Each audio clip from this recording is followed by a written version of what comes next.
Outer ring road, Ghatkesar exit number 9 అతి సమీపంలో 600 సంవత్సరాల పురాతనమైన దేవాలయం ఉన్నది.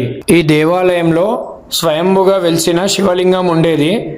కానీ ఆ శివలింగాన్ని 200 సంవత్సరాల క్రితం కొందరు దొంగలు బంగారం వజ్రాల కోసం శివలింగాన్ని ధ్వంసం చేసి ఎత్తుకెళ్లడం జరిగింది. ఈ దేవాలయానికి బయట వైపు వీరాంజనేయ స్వామి అతి పురాతనమైన విగ్రహం ఉన్నది. ఔటర్ రింగ్ రోడ్డుకు ఆనుకొని ఉన్న పొలాలలో శిథిలావస్థలో ఉండేది. అప్పుడు ఈ దేవాలయాన్ని పక్కన ఉన్న పొలాల వారు పునర్నిర్మించి చిన్న శివలింగాన్ని ప్రతిష్ఠించి రోజు పూజలు చేస్తున్నారు.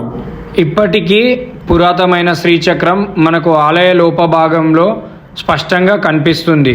ఆలయం లోపల ఉన్న ఈ ప్రాంతాన్ని దొంగలు బంగారం కోసం ధ్వంసం చేయడం జరిగింది. ఈ ప్రాంతాన్ని పక్కనే ఉన్న రైతు నిర్మించారు.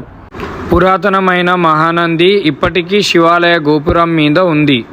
దొంగలు ధ్వంసం చేసిన ఆలయంలోని ప్రధాన నంది గుడికి ఎడమవైపు పొలాలలో ఇప్పటికీ మనకు దర్శనమిస్తుంది.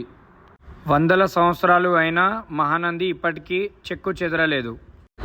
పచ్చని పంట పొలాల మధ్య ఈ దేవాలయము చాలా ఆహ్లాదకరంగా ఇక్కడ ఉన్నది. ఓం నమః శివాయ.